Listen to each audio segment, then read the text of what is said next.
donations and pass that around. And we do appreciate memberships also. I think Sandy usually makes the pitch for that. But there are forms downstairs, and you'd like to get people signed up as members, because then you're for sure on our mailing list, and we'll let you know about upcoming programs, all that good stuff. So, Julie Reynolds. Thank you, and let me know if this is not working well. I just wanted to say I have a kind of connection to the last speaker this month, Bill Orr. When I was a student at the University of Oregon, I took a geology class from him, and he was really, really good, so I think you'll enjoy his talk.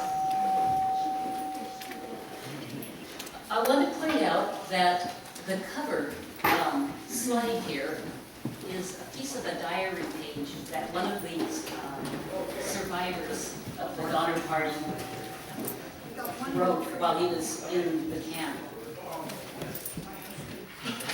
And you can see it says Donner and it says Murphy up above.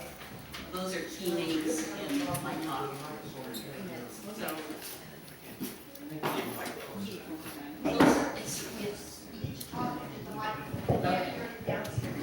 okay, what's the feedback from? Okay, not me. This is the window, the St. Cecilia window, that got my whole project started. It's a large, round glass window. St. Cecilia is the patron saint of music. And this window is located in St. Paul's Episcopal Chapel here in the Dalles at 5th and Union. I'll come back to this window at the end of my talk because there's an interesting thing with it. But the main story is of Naomi Pike Schenck, who was just 2 years old when her family began the trip with the ill-fated Donner Party wagon train. Naomi survived that trip, grew up in California, married, and moved to the Dalles, where she lived out the rest of her life. And she's buried here in the Dalles with her husband, their second husband. It's still not on. Okay. This is a map of wagon roads across the United States. You can see where they start on the right-hand side of Independence, Missouri. That was generally thought to be, it's generally considered to be where the wagon trains begin. And you can see that the trail goes both north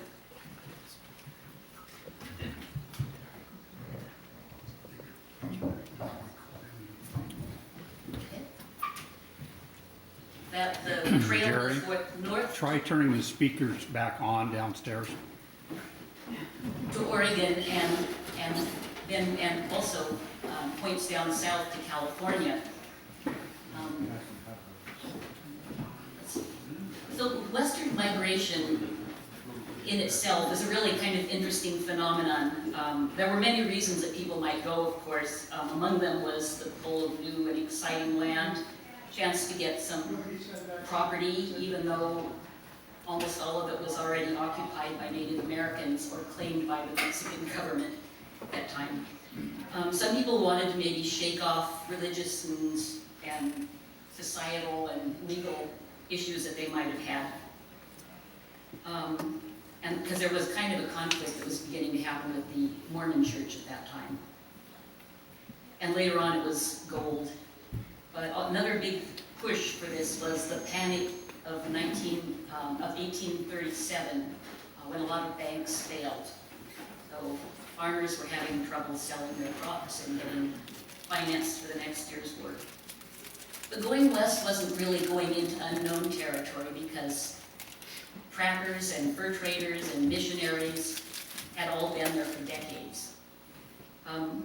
The first organized wagon train was in 1836 from Independence, Missouri. And then by 1843, 1,000 people in 100 wagons had gone on their way to Oregon. So it was getting to be a bigger and bigger deal. And supplying the immigrants with the things they were going to need, food and equipment and so forth, turned into a pretty big business. There were lots of enterprising people who would offer things like 200-pound sacks of flour to the immigrants. And the immigrants had seen lists that estimated what they were going to be needing in way of food on their way. So they would buy these big sacks of flour, and then when they got to the point down the trail where they were going to start using it, they would realize that it was worthless, that it was really bad stuff. So they'd throw it out by the side of the road. And the entrepreneurs would come out and collect that, take it back, and resell it. So there was a kind of a business going on. In the 1840s, though, a wagon train journey usually began Independence around the 1st of May, because the travelers needed to be on the other side of the Sierras by the end of October, or else they potentially get locked into the snow. And people anticipated they could travel 12 to 15 miles a day with oxen that were slower than mules. But I did some math, and that's a pretty heavy load on the animals with no rest and no stops for breakdowns or whatever. But basically it was going to take 4 to 6 months to cross the 2,200 miles from Missouri to the west coast. This is a photograph of Lavina Murphy. She was Naomi Schenck Pike's grandmother. Her family joined a wagon train that formed in 1846. The Pikes were part of the Murphy family group that was headed by Lavina. Lavina was 37 years old. Her husband had died in his middle 30s. She'd been on her own without a mate for 7 years, and she had 7 children. So who knows why she decided to go, but she rounded up her family. All 7 kids came. The youngest was 8. The youngest ones were 8, 10, 12, 14, and 16. And then she had 2 older daughters who were married. So the sons-in-law came along, as well as 3 very young grandchildren. There were 13 people in all in the party. They started out in Tennessee and came to Independence because they heard that when they got to Independence, they had heard that a large wagon train had already left towards the west. So they hurried after it to catch up, and they did catch it on the banks of a river where they were waiting for the water to go down a bit. So when this big wagon train left the area, there were between 200 and 300 wagons in the train. And when it was in motion, the whole thing was about 2 miles in length. And of course, people weren't in single file. They were trying to stay out of the dust, and they were trying to accommodate the speed of their animals and all that kind of thing. Traveling well, the wagon train reached Fort Laramie in early July. And it was there on July 18th that some of the families, including the Donners, the Reeds, the Breens, and the Murphys family, decided that they would take the Hastings cutoff. This was a new route that would have been kind of pushed by Lansford Hastings. He had written a book on the immigrant path, and he wanted to lead people through it. Now, I've come to some conflicting information from good sources, so I don't know what to make of it, but some say it was an untested route, and given the fact that the Donner Party had to build roads through part of it to get across, kind of indicates that it wasn't well used anyway. But another source, several sources, say that the Donner Party was the last 4 wagon trains to use the Hastings cutoff. They were the only one that didn't make it through. So I don't know what to believe there, but they did decide to take this Hastings cutoff. But it was a big mistake, as you know. So here's what we have. The kind of orange there, it's a loop that goes down.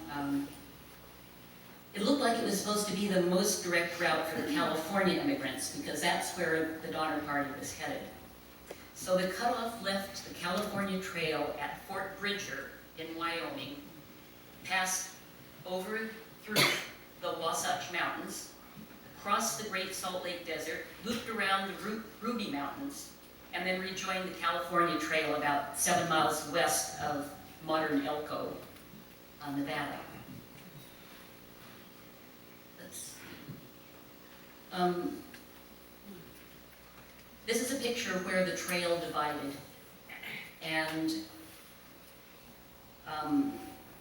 the idea was it was supposed to save about 300 miles on this journey, which was a considerable amount, about a month's travel. And it turned out to be longer because they had to wind their way through areas that weren't very accessible. And it ended up being about 150 miles longer than the regular trail would have been. So here you have 87 travelers in 23 wagons starting out on this cutoff trail. They arrived at Fort Bridger at the end of July, and they expected to be greeted by Lansford Hastings himself, the inventor of the cutoff. But he'd gone with another wagon train, and they kind of chased him down, and he came back and said, "Why don't you try going over this way?" So they set off on their own, and again, that was quite a problem. So this is a picture of the Wasatch Mountain Range. Doesn't look like it has a lot of easy way to get through. On August 5th, the Donner Party found a note that Hastings had left for them. It sounds to me like travelers who went ahead left notes on posts and things like that as they went along, so that people coming behind might have an idea about what they had heard about going forward. Anyway, they kept on going, and that's an aerial view of Great Salt Lake. You can see the Salt Desert to the left of it, to the west. So August 30th to September 3rd, they started to cross the Great Salt Desert. And I'm going to show you a picture of that. It's pretty amazing. And I'm also going to quote something, because my language isn't really as flowery. There they encountered conditions they'd never imagined by day, searing heat that turned the sand into bubbling stew that swallowed their wagons, and at night, frigid winds that blew sand, suffocating their oxen. 5 days and 80 miles later, they stumbled out of the salt desert filled with anguish and dismay. So it was apparently a really hard trip. So after they had crossed the desert, they stopped at Truckee's Meadows, which is where the present-day Reno is. And they stopped to rest for a while, but they soon continued on to the south towards the Sierras. And in the meantime, there was an accidental death, and it was of Naomi Pike Shank's father, William Pike. And what happened was, he and his brother-in-law, also named William, were going to head out ahead and try to get some supplies and bring them back, because things were running low because it had taken longer. So he loaded his pistol, which was called a pepperbox pistol, and it's known to be kind of touchy. He handed it to his brother-in-law, turned around to get some more wood for the breakfast fire, and the gun went off and shot him in the back, and he only lived 2 hours. So they buried him in a shallow grave, and the party then moved on. But now Harriet Pike was without a husband, and Naomi and the rest of the family were without their father. And that happened on October 21st. So they moved on to the east side of the lake. It's Truckee Lake, now called Donner Lake. Of course, things got renamed because this was so exceptional. So they set up their camp there.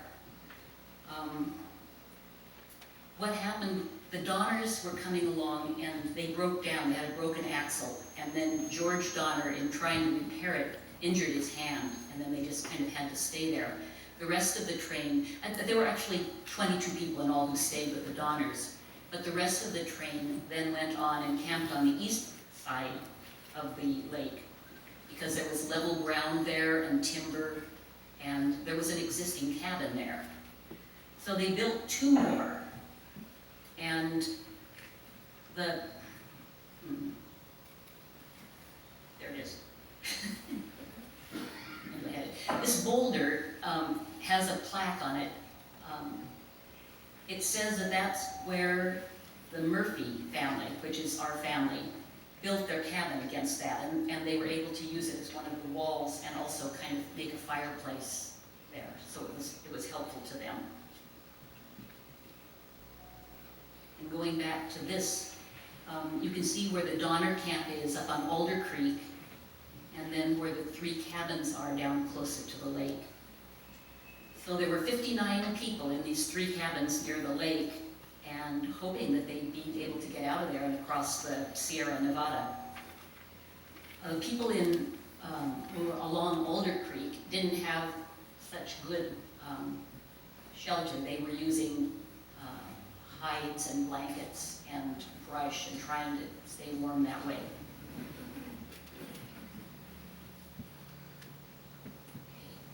So there's more that goes on in the Donner Party. I can't, it's not the focus of this, but there were altercations, and at one point James Reed, who was one of the leaders, ended up shooting somebody, and they were going to kill him for doing that, but instead banished him and allowed him to go.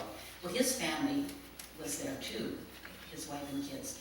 So he went on ahead, and they knew that if he could get through, he would send help back. Plus, it was starting to get late, and they knew that the party knew that people at the end were going to be worried about them. So what was going on that didn't let rescue come for 4 months was that the Mexican War was on, and all the able-bodied men in California were away fighting this war. So when James Reed got down to Sutter's Fort, he found there was nobody to help him, and even though they would give him horses and supplies to take back, he couldn't get back because the weather was so bad. So there he was, and there they were. Back at the camp, a party of 15 people started out. Most of them had snowshoes, but some of them didn't. And a couple people turned back, a couple people died. Many went on, including, and I think this is really interesting, Harriet Pike, who is Levina's. Levina was the grandmother who was the wagon master, kind of. One of her daughters snowshoed out and made it, but she left behind her 2 young children, who were Naomi and a 1-year-old baby named Catherine. So Levina tried to keep these kids going, but Catherine couldn't make it and died. But Naomi lived, as we know. Seven of that initial party of 15 reached Johnson's Ranch, which then became a staging area for the rescue efforts to get back to the people who were marooned up there by the lake. There were 4 relief parties. The first one brought out 23 people on February 21st. So you see, they've been there a long time. November, December, January, February. And the ones they brought out were Naomi herself, her Aunt Mary, who was Harriet's sister, and William Murphy, who was Murphy's brother. So one of the rescues was a 28-year-old man named John Pierce, who'd come through on an earlier wagon train. And he was the one he'd been talking with Harriet at the Johnson Ranch, and he knew that Naomi was there and needed to be brought out. So he particularly brought her out on his back with a blanket, and even though she was only 3, she knew that had happened and remembered him fondly for the rest of her life. So some of the rescuers who came went on to 6 miles to the Alder Creek camp where the Donner Party was, and The Donners informed them that they were going to start eating the dead if they couldn't find the cattle who were lost under the snow in the next few days. Everybody was truly, truly starving. They had chewed hide, they chewed wood, they'd eaten whatever they could find. And they were just really right down to the nuts. The second relief group found evidence of cannibalism at both the lake and the Alder Creek camps. I don't think this is a surprise to anybody. That's kind of what the Donner Party is a reputation about. So Lavina Murphy, the grandmother, had been too weak to move through the first three parties, and by the fourth relief party, she was found dead and had been cannibalized. So of the original 13 in the Murphy party, 7 survived and 6 died. But none of the family of this group participated in the cannibalism because they either had died before it started or they had been able to get out. So they weren't forced to make that kind of a choice. So to get our minds off that, let's look at some tree stumps. Well, what this tells you is the snow is really, really deep. And when these people were cutting firewood, that's where they were standing to cut the trunks. Isn't that amazing? They guessed 20 feet of snow. It's pretty there. This was taken about between 1860 and 1870, so it was pretty soon after that. That's what it is at the moment, Alvin Dollar's passed out. Is it really? Yeah. That's why it was important to get across the Sierra down into the valley. All right, now I'm going to load you down with some genealogy stuff so that you've been doing well. Lavina, that's how she pronounced her name, the grandmother, is the main person we've been talking about. So she had the 7 children, her husband had died, and she took them all on this big trip, not like going to Disneyland. So 2 of her children are of interest to us. One is Harriet Murphy, later married William Pike, and that's Naomi Pike Shank's mother. And also, after William Pike died, he was the one that got shot in the back by accident. When she got out, she married a man named Michael Nye, and he took care of Naomi, and it seemed to be a really nice arrangement. They were happily married. The other, and you see here, Henry Nye was the offspring of the Nye marriage, but he died very young, and Catherine had died at the camp. So the next person of interest is Miriam Murphy, called Mary. She had 5 children, and the 2 that we're interested in here are Mary Ellen Kovalad Waldron, and I will get to her at the very end of the story.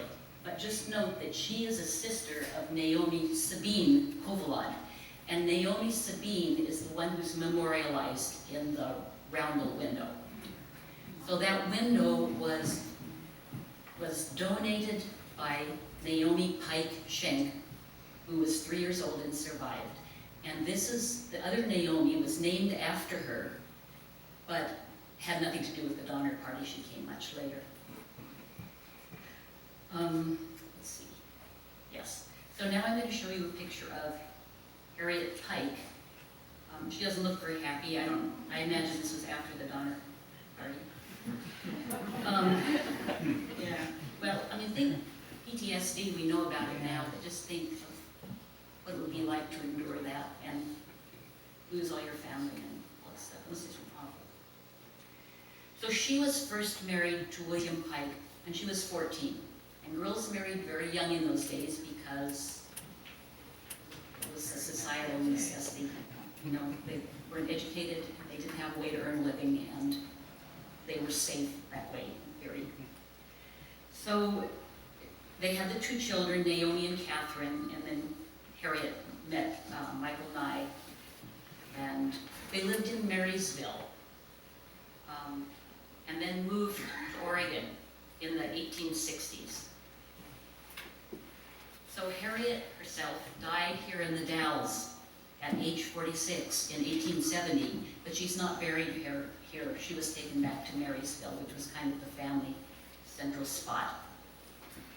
And here's another person, Mary Murphy.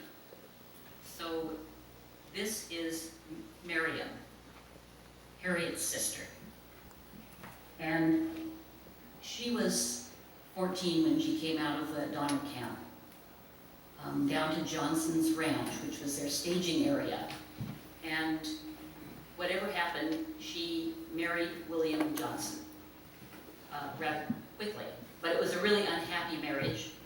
And within 6 months of their June 1847 wedding, which you can see is just a few months after they came out of the hills, she left him. Says, citing his abuse, one story has it that he refused to give up his 2 Indian wives, and when he went her, and he also was a very heavy drinker, and who knows what else. So Mary Murphy received the first divorce that was granted in California, and I'm glad she did. She got herself out of that. So her second marriage was to Charles Covalode, and that's a name on this window. At the end of 1848, so it was maybe a year later. The name Covalode is French. You know, I'm not really sure how it was pronounced locally, but in Jean Cryer's 1975 book that reviews the history of St. Paul's Episcopal Church, oops, do not lean on that. There you go. Oh, you see it all. There, yeah. All right. Okay. Let's see. So she married Covalode, and he was of French parentage. And there's a little note in one of the ancestry things that says it was also pronounced Covaland. And that's how Jean Cryer spelled it in her book. She spelled it Couvilland. And it's, as we know it, and it's on the window, it's Covillaud. So I imagine it was pronounced Covalad or Covalad around here. So this marriage produced children. They had 5, but the ones that we're interested in here are Mary Ellen and Naomi Sabine, who's the one the window is named after. And Jean Cryer has some interesting information about Naomi Sabine from George Vouse. Some of you may know that name. I don't. He was a musician at the Episcopal Church who went on to Juilliard and performed in New York and apparently did really well for himself, was a talented musician. But it's down a little lower, but apparently Naomi was crippled in some way. And I have been totally unable to find photographs of her. There are lots of historic photographs around, but nothing of Naomi Sabine, the young girl. All right. Here's my second genealogy thing. So the focus now is on Naomi. She was born in 1843 and at 3 years old was in the Donner Party. She married Benjamin Mitchell in 1864. She didn't marry him here in the Dalles, she married him in California because the family was headed for California, that's where they wanted to be, and coming up to Oregon, to the Dalles and Portland kind of happened a little later. He was a physician and he practiced here in the Dalles. And her second husband, after he died, she married John Sylvester Schenck, which is a well-known name in the Episcopal history book. And he died in the Dalles, and he and Naomi are buried out in the Oddfellows Cemetery. They didn't have any children of their own, any biological children, but they adopted Naomi Sabine Covalad. It's getting really convoluted, isn't it? I'm awfully sorry. So Naomi Lavina Pike Schenck was the donor of the window, and it was in honor of Naomi Sabine Covalad, Fairfowl. So they were cousins, even though they're separated by 14 years, because the women were having children over quite a span of time. So if you take the oldest of one woman's kids and the youngest of another, you could easily have that kind of a distinction. But what happened was Naomi Sabine's parents both died, and don't know why her father died, Kovalov, but her mother just looks like she was terribly depressed in the pictures. So Naomi Sabine married Howard Fairfowl in 1891, and she didn't have any biological children either. Okay, I'm going to go on now and show you a picture of the young Naomi Pike Schenk.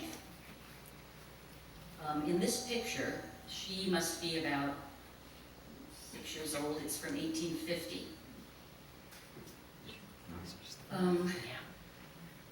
This was during the time when her mother had already married Michael Nye, and he kind of adopted. She wasn't formally adopted, but she was also known as Naomi Nye.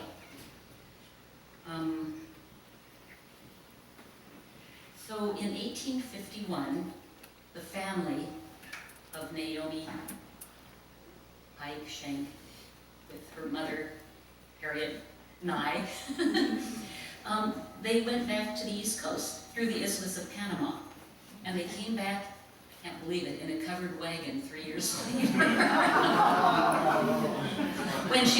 when Naomi was about 10 years old. So I'm guessing it wasn't too much long, it was what, 3 or 4 years after this photo that they came back to this area. According to Jean Pryor's history, Naomi Pike Schenk was confirmed in the Episcopal Church in 1863 in California and became the first resident Episcopalian communicant in the Dalles. So, and she was a mature person by the time she came back. She married Dr. Benjamin W. Mitchell. He was a physician, and they married in California, and she came as a bride to the Dalles. That was her first time to come here. But apparently they just spent summers here for some reason and wintered in California.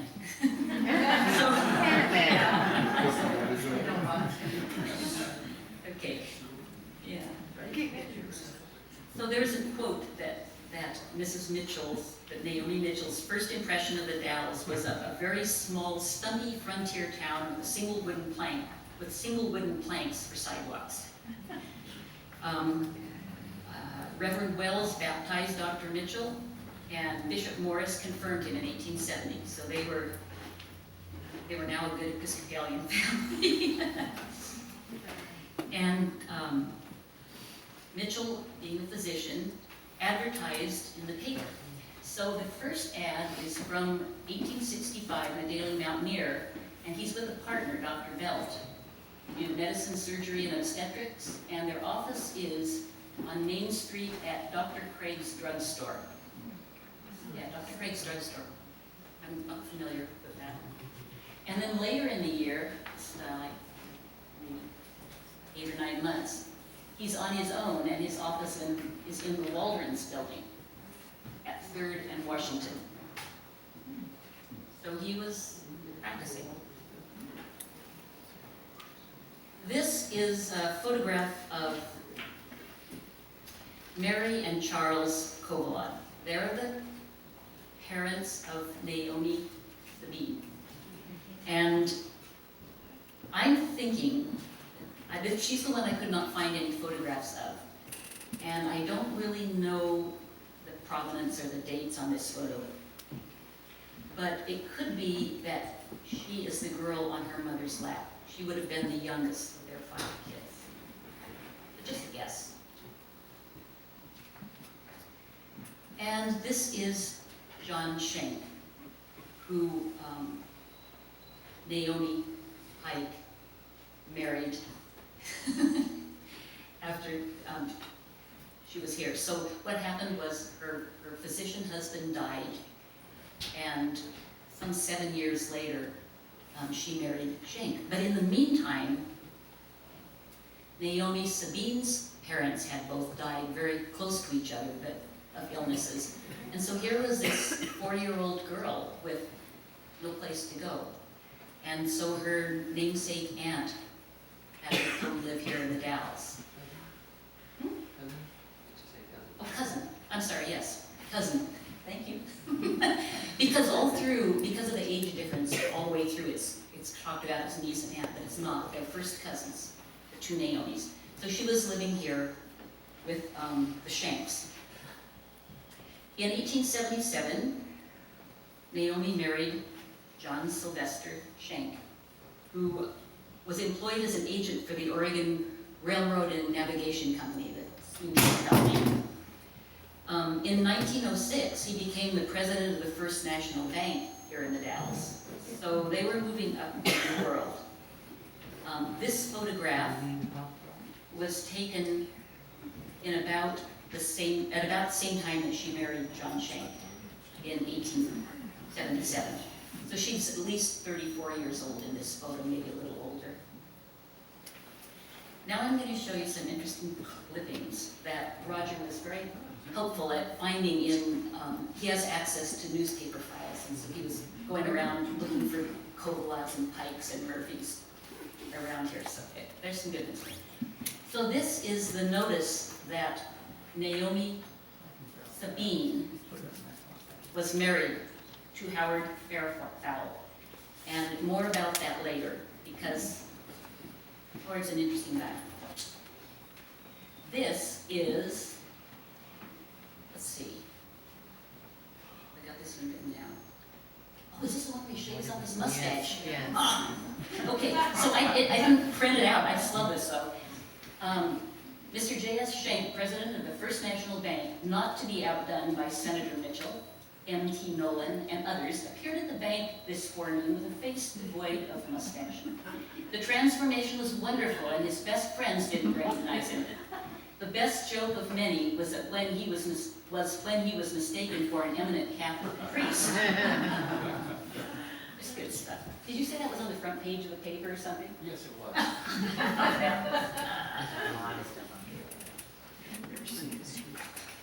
So here we have a photograph of Naomi Pike Shank in 1893.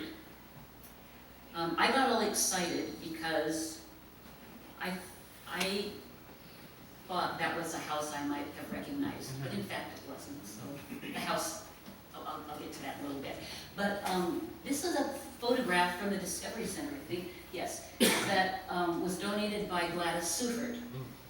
And it identifies this as being 1893, which probably is right. There's another one that comes later on the same house, but I can't believe the date's right on that.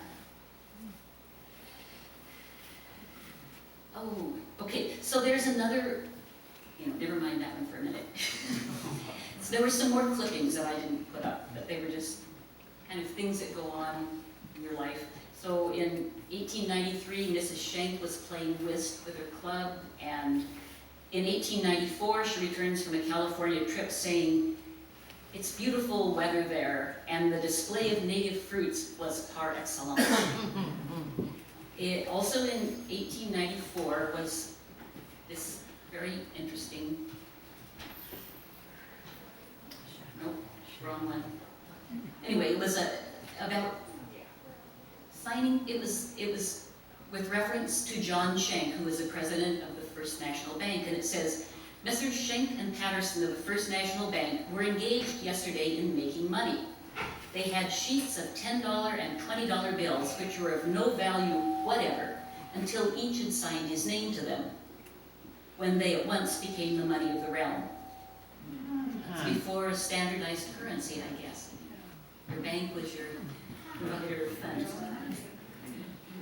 Also, 2 years later, in 1896, we have John Shank acting as the president of the commercial club. Business club, I guess? Yeah. Then there's this other interesting clipping from 1896, so the same year, a few months later. It's about a reception committee Yeah, that's why I made it so big, because I know that you'll recognize some names in here. So this is about the locks being built at Cascade Locks, and the first ships being able to come through. Whereas before, people who wanted to go up and down river had to portage around Cascades. Now the ships could come up through. So this says the Ladies' Committee on Celebration of the Opening of the Locks have adopted the ideal of having the reception committee composed only of those who have resided in the Dalles for a number of years. This committee will receive the visitors in the Umatilla House parlors Thursday evening and is composed of the following ladies, and Mrs. Schenk is among them.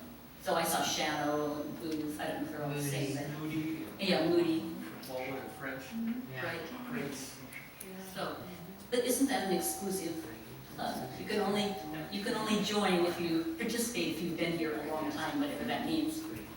So, there was another clipping in the Weekly Chronicle about Howard Fairfowl, who was married to Naomi Sabine, a young cousin. Says Howard Fairfowl, who has spent the past 2 years in the Klondike region, returned from Dawson last night, having left there 2 weeks ago. Mrs. Fairfowl has been stopping in this city with Mr. and Mrs. Schenk during his absence. So apparently he was gold mining, or if he was a merchant, maybe he was selling things. I haven't been able to find out much about Howard. Another clipping? Oh, this one you'll love. It's from 1899. Mrs. T.C. Runcie, who with her husband has been traveling throughout California giving lady minstrel performances in connection with the home talent, is in the Dalles, and from all indications we are to have an entertainment in about 10 days, which will shake up the town. The ladies of the library have taken the matter in hand and appointed a committee of ladies consisting of Mesdames Schenk, Logan, Blakely, McAllister Moody, Eden, and Miss Lang, we know Rue Lang, yeah, to engineer the performance.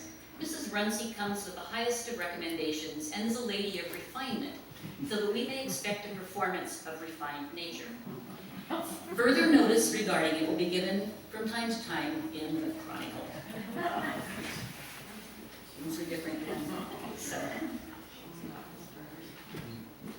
Here is a second photo of Naomi Pike Schenk in her later years, on the same staircase as we saw her earlier. So I started thinking about what has a rounded, what houses have rounded banisters and things like that. I mean, it's kind of a style. The photo is identified as being in 1890, but that would make her only 47, and I think she must be older than that Yeah. in the photo. So maybe it's from the 20s. But anyway, the census reports say, now their husband has died, she is the owner, free and clear, of a house in the Dalles, and the address is 118 West 4th Street. Take a guess, because this is what it is today. Isn't that a shame? I think that would have been a glorious house. My husband, Ron, when they first came to the Dalles, he was born here. They at one time lived in the Schenk house. Really? Yes, that was right where that motel is. Yeah, when he was a little kid. Little beautiful houses are gone. Whatever. I'm going to show you a picture of the Schenk graves, so if you want to go to the Oddfellows Cemetery, you can find them. This is the large marker that says Schenk on it, and the two headstones to the right are of John and then Naomi. So here is Naomi's headstone up close. She died in 1934 at age 90, and on the back of it there's a brass plaque that says she was a kind and generous woman who survived the tragic Donner Expedition, arriving in California in 1847. This marker placed by the Marysville number 16. Yeah, Native Daughters of the Golden West. And I saw that with a lot of these, I don't know the provenance at all. So there is that. then now we're going back to a picture that's from earlier. This is Mary Murphy Kovalad, Harriet's sister, the aunt of Naomi, and Naomi Pike Schenck. And that turns out to be Naomi leaning on her shoulder. And she looks to be about, what, 6 or 7, 8 years old, maybe 6. So it's taken around 1850.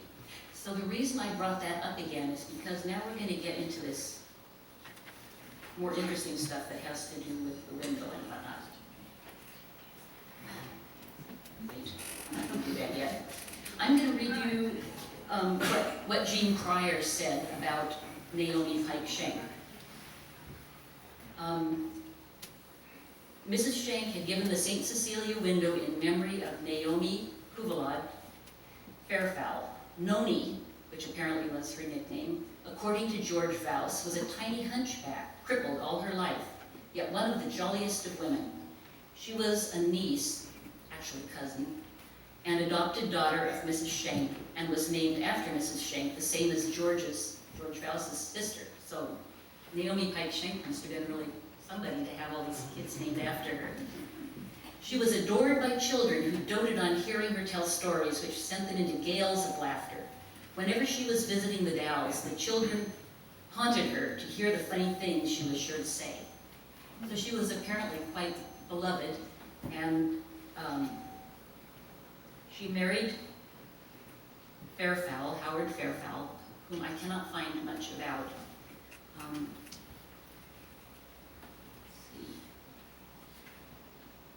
Okay, so Mrs. Schenck died at age 90 here in the Dalles. It says at her home, so she apparently could continue to live there. But she was the next to the last survivor of the Donner Party. There was one remaining person who was still alive, and that person was Mrs. Isabel McMahon. She was one of the Green kids, and she was the last survivor of the historic party. This is the stuff that I find really interesting. It's from census records. Okay, here we have Howard Fairfowl, who was married in earlier census. Before Naomi Sabine died, this is the crippled woman. Before she died, she was married to Howard. And then there's a jump, and in the next census, he's married to Mary M. Fairfowl. And guess who's residing in the household as his mother-in-law? Mary E. Waldron, who's Mary Ellen Kovalad Waldron. And she's the sister of Naomi Sabine. So the mother-in-law is the sister of the Naomi Sabine who died, and good old Howard has married someone quite a lot younger than he. Turns out to be, it says it appears that Fairfowl married Mary Ellen's daughter, Mary M., who's his niece, and 12 years younger. So, and actually fairly quickly after Naomi died at age 45. So Mary Ellen became Fairfowl's mother-in-law. That's something. And then on to the... we know that Howard is gone. He's not out there haunting anyone anymore. And now we're back to the window so you can have a good look at it, knowing that it was donated by Naomi Pike Schenck in honor of Naomi S. Sabine Kovalad. Why doesn't it say Kovalad Fairfowl? Because she was married, and he was still alive, and it's probably something we will never know, but, maybe it was just too much to put on there, or maybe people were a little miffed at Howard's whatever was going on. But I just find that pretty interesting. And then this window is modeled, St. Cecilia is modeled on an Italian painting by the artist Carlo Dolci. I found it by looking at all kinds of St. Cecilia images on the web. And this is pretty close. The coloring's different. But look at the slits on the bodice and the position of the hand and the head and the way the organ is ornamented on the left-hand side there, and then And the flowers, yeah, those are always in there with Saint Cecilia, those flowers. And the organ and the flowers. Yeah. So it's just, whoops, pretty similar. So, do you have any questions I can't answer? It took me a long time to get the genealogy figured out. I mean, it's just a bear with the same names and the multiple marriages and all that. Well, it's rather amazing that these women married that many times. Well, they married young, and so many people died and got sick, you know, got shot in the back, or fell off a horse, or got rolled over by a wagon. I mean, it was a perilous time. Well, I was thrilled to know, because Ron has often talked about the Shank House. We lived there in the Shank House. And now I know the story. Yeah. There's a question down there. Oops. Well, one is just to what DeWanda was saying, or and then you, probably they remarried quickly. I believe so. And if they had 7 children, it probably was a good idea. And the other one is, who's the little baby in that picture back there? Oh, let me see if I can tell. Oops. Here. That's Mary Ellen, It's Mary who became the mother-in-law. Is Pike's Peak named after this Pike or family? The family, it was named after Zebulon Montgomery Pike, who was an uncle of Naomi Pike. Right? I was looking that up, yeah. So there's this connection. It's kind of a small community when people are, you know, there aren't that many people and they all end up in communities.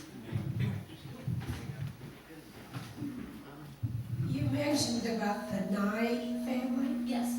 We had some very, very dear friends, and Wayne Ryan had married Camille, and her mother was a Nye. Okay. And they farmed in Dufur. And so I just wanted to know, when you brought Mason names, Right. it might have been a connection. There could be a connection because, I mean, it was a California family at this point, but they did come to the Dalles.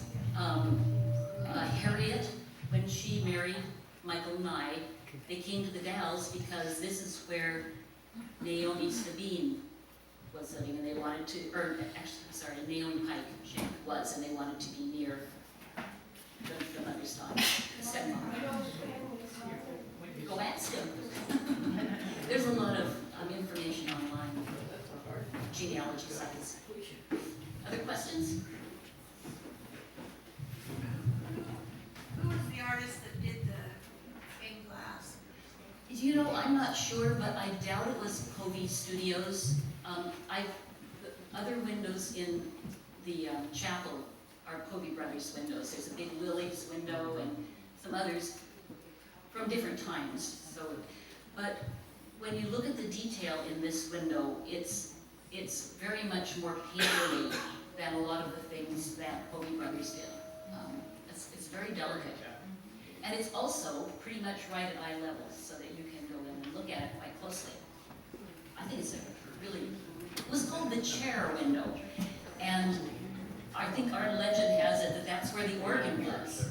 But in fact, it may be where the bishop's chair was put or something like that.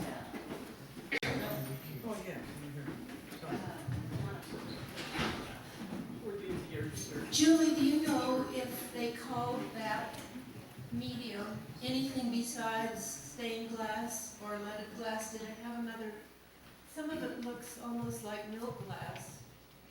It's probably, would it have been opalescent at that time? It could have been, I don't think there's any opal glass in there. I think it's all done, John Lafarge and Louis Comfort Tiffany were the ones that kind of pioneered that rippled glass that you could use for drapery without having to paint. Their whole goal was to use the glass itself and not have to apply paint. This is definitely heavily painted. So I don't think it has drapery glass in it. And it's a copy, so it's not like a free-form original. But I don't know who there were other people, other stained glass companies around. Julie, I just wanted to say that in Rusty's family, mother and daughter married brothers, which made a very interesting set of relationships. And on my side of the family in Holland, cousins, it was very common for cousins to be married. So, you know, these complex relationships were not uncommon at all. That's right. And Roger has, what, twin sisters who married? Three Donaldson ladies married two Nichols brothers and a cousin, and their fourth married another Nichols, which is my grandmother. They all turned out all They right. have these double cousins right out there. Pretty interesting. Anybody else? Yes. So, yeah. So why were you particularly interested in this story? Because I really like stained glass. And my first, I did made stained glass windows. There's one at the church, very large window. But I have to say it was at Carl's church that I first started looking at stained glass as a younger person, because it was down where you could see it, not way up in the air. And I ended up going to art school and learning to paint on glass. So that's, you know, when somebody says, find out more about that video. Thank you very, very much.